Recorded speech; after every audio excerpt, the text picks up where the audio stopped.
Hi, everyone. I'm Pip from Seymour Digital Media. You're listening to Know How Marketing Lab podcast.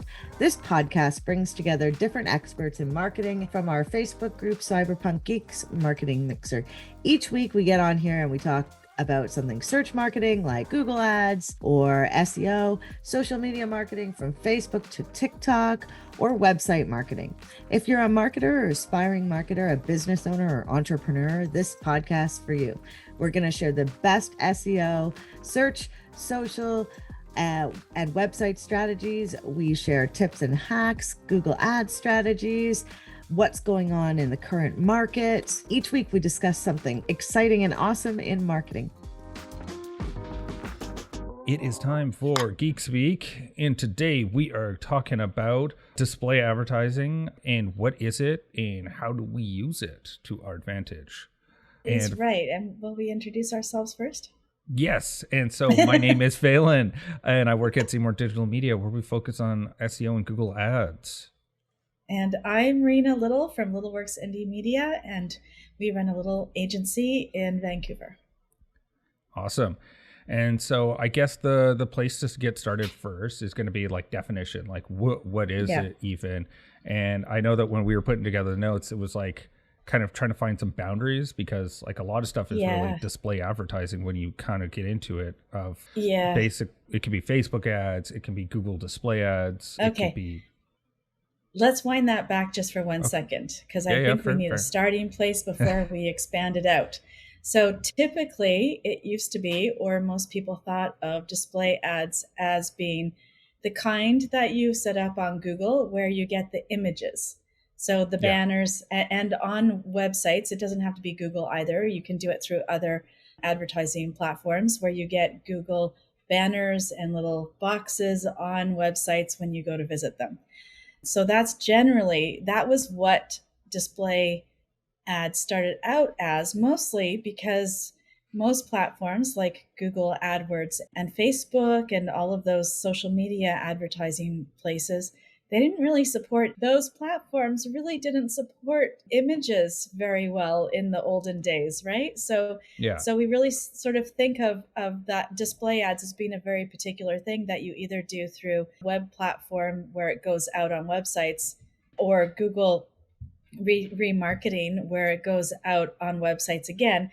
But we can also start to think about display ads as being what Phelan was getting into, all sorts of ads, because really the basics are that you are served up images, and the visual content is really what display ads are, I think. And I think we did a little brief look to see how other people were thinking about that online too, and it seems like that's the basics for display ads, whether or not it's visually arresting. Well, and I think that last word is the really important one, is arresting, because it's you going about doing, whether you're scrolling a feed or you're going through a website that is trying to catch your attention, to kind of be like, hey, remember those shoes you were looking at earlier? I bet you'd like 10% off those shoes. And so there's going to be, it's that, like, the idea, it's like you're trying to get someone to like all of a sudden be looking at your content and then take the action to actually go through and go over to the website. Yeah, I like to call that, I don't know if this is a marketing term that I've just taken a liking to and forgotten, or if I just made it up, but interruption marketing. It's like when people are doing their own thing. So, and that works really well. The way that I would describe it on Facebook is not so much you were on the site and here's what you were looking at, more like here's a problem that you didn't know you had. So you can also use it in higher up on your funnel to warm up traffic. So it might be, here you are, this is who you are, and this is what your problem is. And you may have already noticed that you have this problem and haven't done anything about it, or you may not even have realized that you have this problem. And that is what will hopefully interrupt your scrolling enough to interest you to go and check out the website. And then you can be retargeted from there also. Two things. I don't know. I was going to segue into the next section of that, which is beyond the definition. Did you have anything else to add to the definition before I co-opt and move on? Oh, no, the only thing I was going to add was just that part of like, thinking about it in terms of where they fit into the funnel and making sure your content kind of matches that, where you're, right. And so making sure that you're finding those people at those moments in the journey where they're like showing interest. And then now you're going to do like here's, you have an opportunity to be like, here's what people are saying about my awesome business. And it's like, you might have testimonials, like you're kind of trying to match to that part of the journey, and you're having ads that match that content as well. That's right. That's super important. And that's done both through targeting the right people and then creating the right message for that person. So when coaches and marketers talk about niching down, you don't necessarily have to niche down your business, but you definitely want to niche down your marketing, how you do the marketing, so that you have one very clear avatar, and they're at this point in the buyer's journey and they have these qualities that you can target for. And then this messaging makes them take action. That's what you want to be doing when they talk about niching down. I think niching down your business is the most misunderstood and thrown about term in business completely, because it's, you don't have to just service naturopaths, for example, but you could create an entire ad campaign just for naturopaths, that kind of thing. Yeah.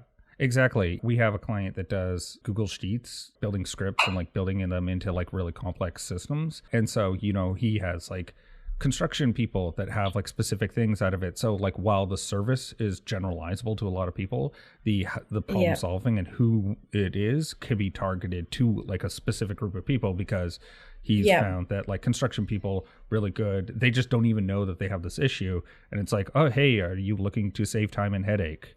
With your construction business. And so like the ads themselves are niched versus the service itself, which is customizable to many people. It's just, this is a specific use case that you're showing to people. So a great example is, instead of saying, are you a contractor and want more leads? It would be, are you a contractor and would you like to be doing more renovations? So you would actually fix your messaging to appeal only to contractors and be super specific. And same with the benefits. You can do that with the benefits and the problem. But we should probably get back to display ads, because that's kind of almost like we're doing it again. Slide it out. But I think it's important for people to also kind of, because we're covering how to think about it as well. Like when you're going to sit down and like, I'm going to launch a Facebook ads campaign, it's not just like you're going to sit down and like, because that's a really good way to just give money over to Meta without you getting any results. So because Meta likes it when you're quite general. In fact, I found that when I work with their people on the back end, sometimes you get those little notes that says, hey, do you want to get some feedback from a Facebook expert? And it's like, I always say, yes, please, to see what they're going to say, if they give me any extra really great tips on the campaigns that I'm running. And sometimes it happens and sometimes it doesn't. But what I find in general is that they want you to be as general as possible. Maybe because you're only running one campaign, which could be an issue. But I feel like making 100 really narrow campaigns is so much better than one really general campaign. Oh, yeah, because it's just a great way for them to fill all their ad placements that they need. Is the more generalizable you are, the easier that it's going to be. And it's also the same for Google now as well, right? Where they've got a new campaign type where it uses display, YouTube, discovery, and Gmail ads, which were all the ad placements they were having the hardest time filling, and they just happened to make it into this new campaign type, and it gives you no insights as to what's going on. Right. And so it's definitely one where Google and Facebook are Google's looking at Facebook going, wow, you really give them like so few options on what they can control. We'd really like that as well. But and so one of the other ones, kind of getting back to what we were talking about, is with the display is like, so how are we using it? And I think you kind of touched on one of the big ones that I know we use it for, which is the retargeting. And so that's a really big one, that you tag someone with a cookie that says like they've been to the product page, but they didn't make it to the checkout page. So they did one action, but they didn't take the second action you were really hoping for. Okay. And then you can serve people ads. And so that targets down, again, because it's niche, it's going to be targeted to people who are these people who have shown interest, right? They've been there. So we know that they're interested. It's just maybe that you need to show them a logical ad of like, hey, by buying this, you're going to save 30% at a time. Most people who purchase this product, right? Like they save a bunch of time. So I want to sort of tie in what things should look like. So it's not just conceptual, it actually has some grounding in it. So what Phelan is talking about when somebody goes and makes a partial purchase, which doesn't really do anything for us, or if they show some interest on your website of any kind, or if you've got a new launch, it doesn't matter if you're retargeting or not retargeting. This point is really important. What does the image need to do? And number one is, we brought up this word, and I think it's the perfect word, arresting. You need to have something that's going to jump out. So generally, if you've left something on the website, then it's going to be that thing that follows you around. So if it's a pair of shoes, if it's a red pair of shoes, if it's the pair of shoes that you were loving, that pair of shoes should be following you around for a little while. And if it's not, sometimes I got one the other day that was brilliant. I've had it 3 times, and it wasn't in an ad in particular, but it was an email. So what I had done was initiated some kind of email that served me up, save 30%.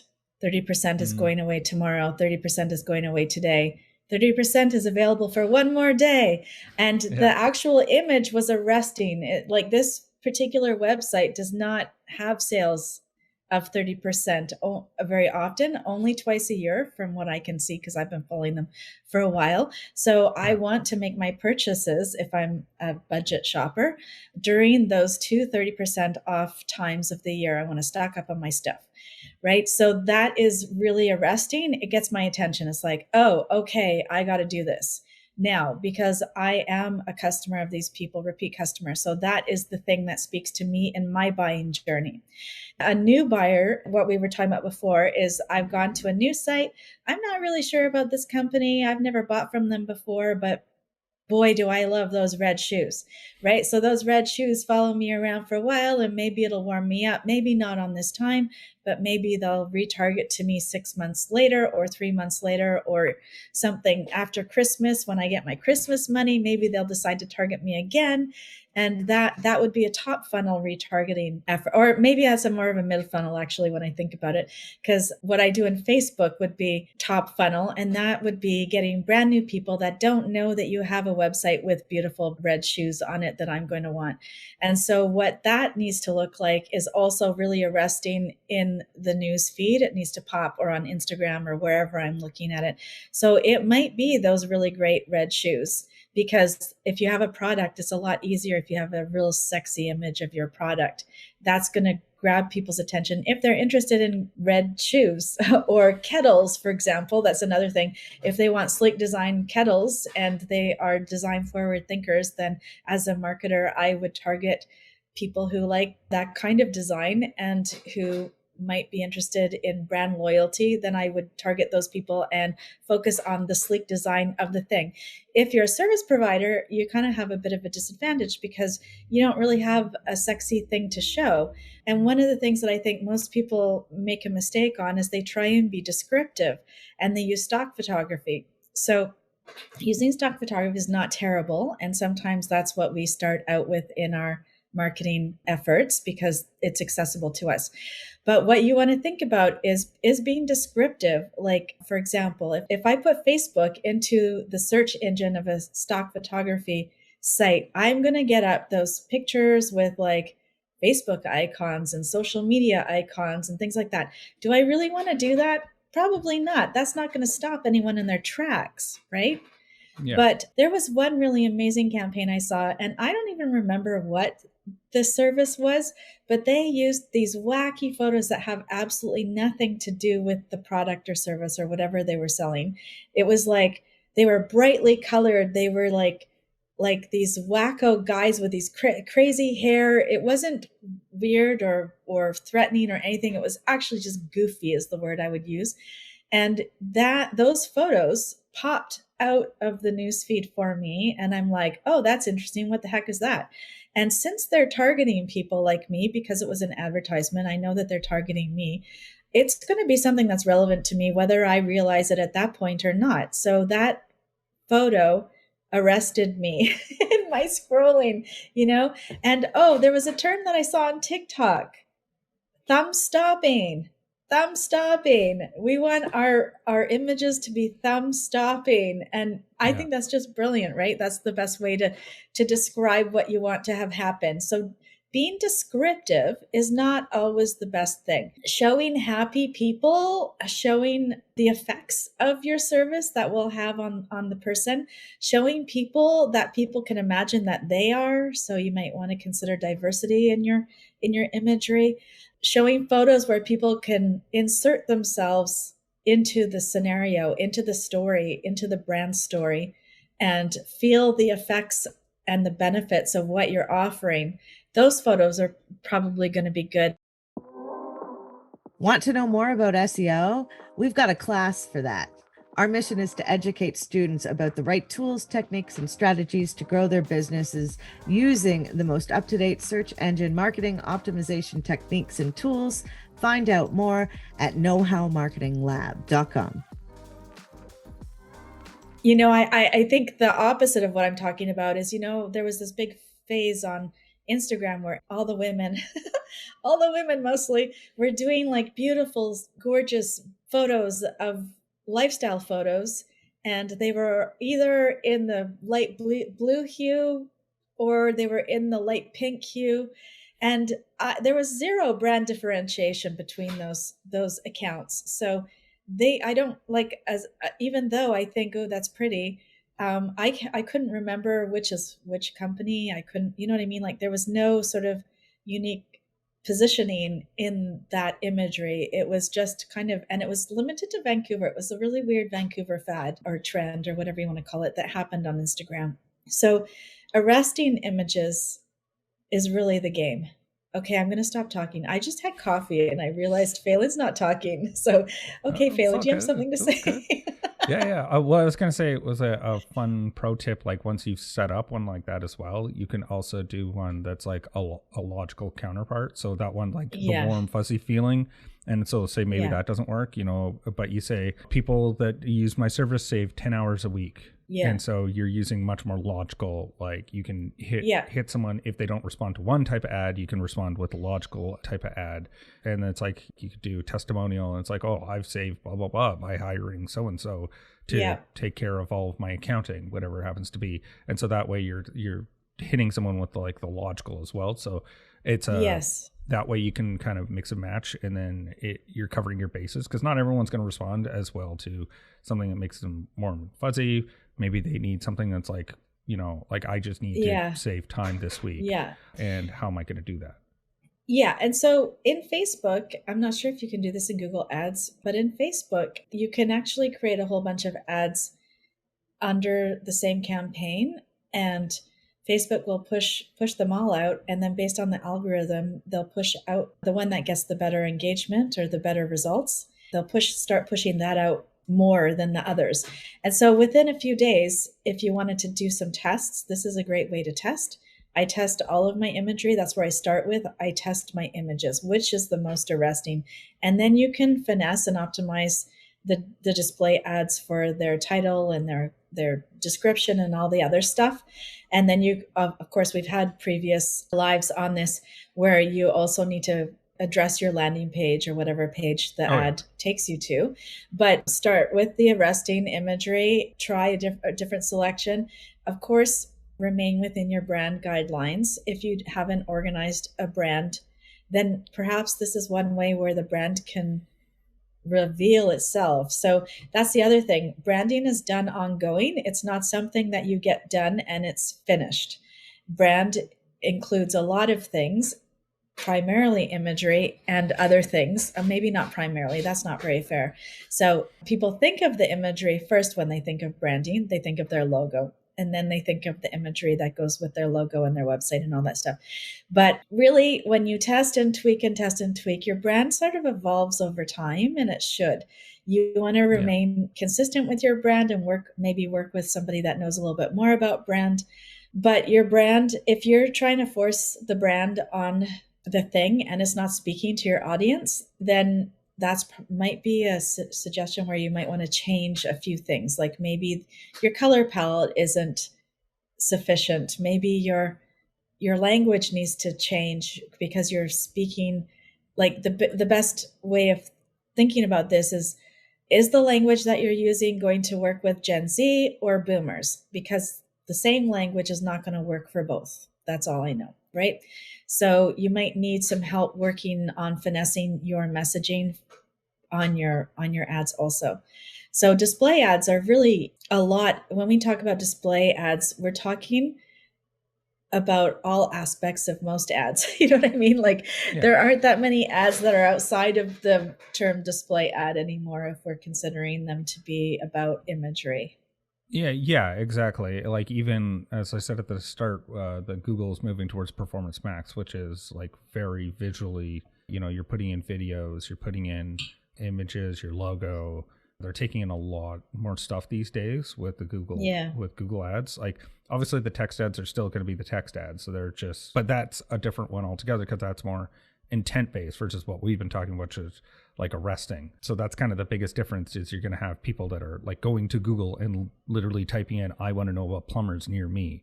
And then that's when you're going to be advertising like, I'm a really good plumber. I've been doing it for 30 years, right? That's a very different setup than what we're talking about, which is more, I need to take someone who's not on my website, not even looking for my website, and say, hey, I bet that I can solve problems for you. Here's the problems that I solve. I bet you have them. And and you're hoping, that's why these systems collect like information about us, because they want to know, they're going to make estimations on things that are happening to us at that time. And they're going to do like some sort of predictive modeling. And there's like millions of points of data that go into it. The funny part that I have learned about those algorithms, they're guessing a lot more than you think. So if you ever feel like, oh, it's spooky, it's listening to me, really what it is that they're like the Hadron Collider. They're just launching a million data points, and like they're going to get some like dead on, and then there's going to get a bunch that are just off. It's not predictive. It's just more they're using the scale of the people that they're talking to is just so big that, when you're talking to a billion people, it's easy to get your mark perfectly once in a while, because like it's the number of swings that they're taking is so many. Also, like you're saying about the brand, most people, like, you can probably change just about everything about your brand and no one's really going to remember. Things move so quickly and people have such short memories that you definitely have the opportunity to experiment with it. And don't be afraid, because you think that everyone's looking at it and remembering it really well. They're not, especially if you're the business owner, because you're thinking about it all the time. Doesn't mean everyone else is. And it's a really tough one. And if you scroll down on most professional, like designer, I like to go to the designer Instagram accounts. If you actually scroll down, you'll see that they kind of do things in series and seasons. Yeah. So they might have like a bunch that all go nicely together, and then they kind of transition out of that and create something completely else that's different. And the most important part is that there is strategy, thought, and a visual transition that actually happens that makes it really nice. So that's pretty much what I have to say about that. And people do get really uptight about their brand. It's really funny. Yeah. And it's like, oh, you're not even big enough to really be doing branding. You should be focused on lead generation. Yeah, exactly. And a lot of people, like when they get kind of perfectionists and they kind of like get in their own way where they think that everyone's paying attention, it has to be perfect out of the gate. And it's just like, you really, at this point, you just need to launch and then just go for it and start experimenting, because what you think people want and what people respond to aren't always the same thing. And display advertising, I know like Google display advertising is also dirt cheap. So experimenting with it really costs you, it's like 10 cents a click, and you can get like thousands of impressions, because the click-through rates it's 0.5% is considered good. Is that right? Oh yeah, it's like I'll get like 20,000 views on an ad, and like I'll be like, yes, I got 200 clicks, and like that's considered to be really good, but it's like 20,000 people saw it. And so it gives you a chance to really experiment, because it is so cheap on their platform. Right. And one other thing to keep in mind as well is that Facebook does advertise on Google. So you may be running a Facebook campaign. You're also probably getting some placements on the Google Display Network. Oh, I didn't realize that. Yeah. I won't go into it here, but there's something called Project Bernanke, where they actually they got caught in a little bit of trouble, because it turned out they were colluding and they were slowing all the websites down so that Facebook could get into every auction. Oh, and so, no. Yeah, and it turned out they were bad boys, and they're supposed to be like opposing each other, but then they're like, yeah, we're so big, why don't we just work together? And so to let people know that usually where you're going to see that is in the placements in Facebook. It's called interstitial. Those are almost always going to show up on the Google Display Network. Okay, so I'm going to look at that. I'm very careful about where I place my ads because I find that there are just some places that it just, all it does, and in my opinion, what I've seen, the most of what it does is to reduce the cost per click overall your campaign. It doesn't actually produce any clicks because it's, and it reduces it because it's cheaper. But usually when people are clicking in games, they're playing games. So if they click in a game, usually it's a mistake. Like they've accidentally hit that button and everybody does it. I do it all the time. It's like, oh, how did that happen? And you find the X and you have to wait for it drives me mental. But anyways, so that's good to know. And I also wanted to say, if you have done some display ads, Facebook ads or retargeting ads, then pop your questions in the comments below. Let us know what you were struggling on with the most, and we'll create some topics for the new year. And if you have any topic suggestions or any challenges that you've been facing as a marketer or business owner, pop those in the comments below also, because we are trying to organize topics for next year and we want some input. We want to be valuable to you. Yeah, exactly. Yeah.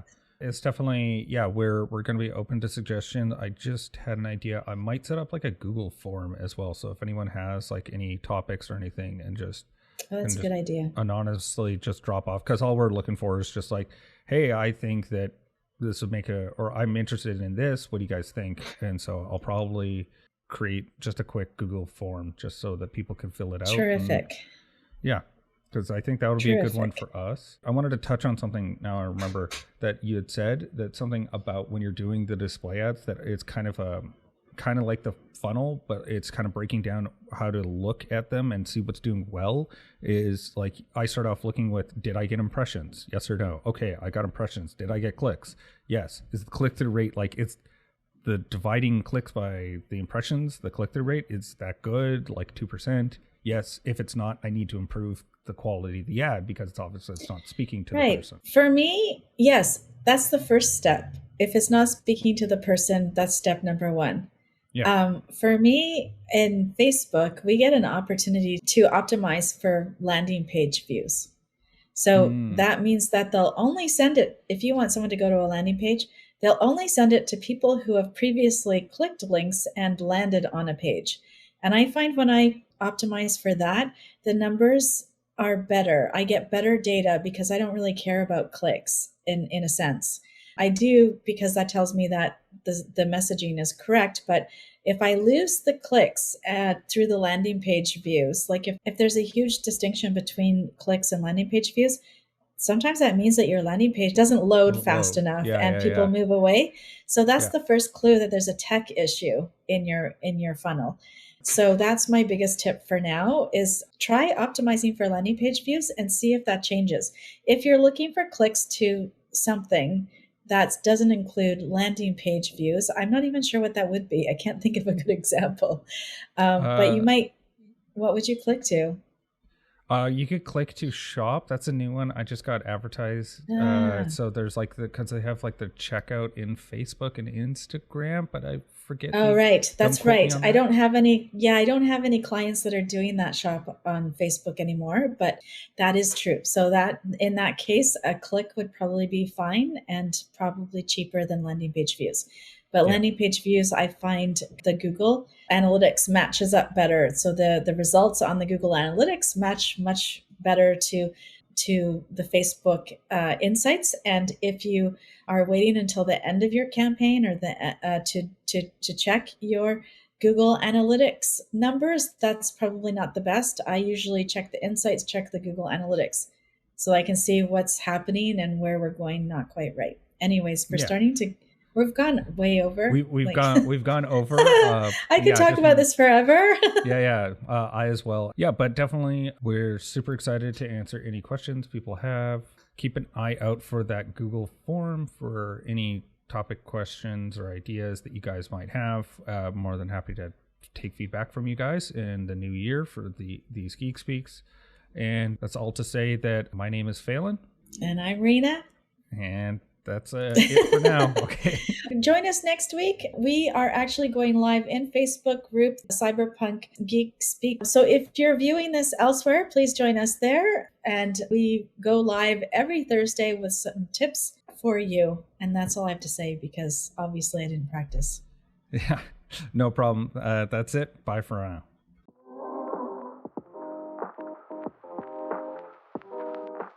The conversation never stops in our Facebook group, Cyberpunk Geeks. Join us at facebook.com/groups/cyberpunk geeks to ask your questions, meet new friends, and learn even more about search, social, and websites.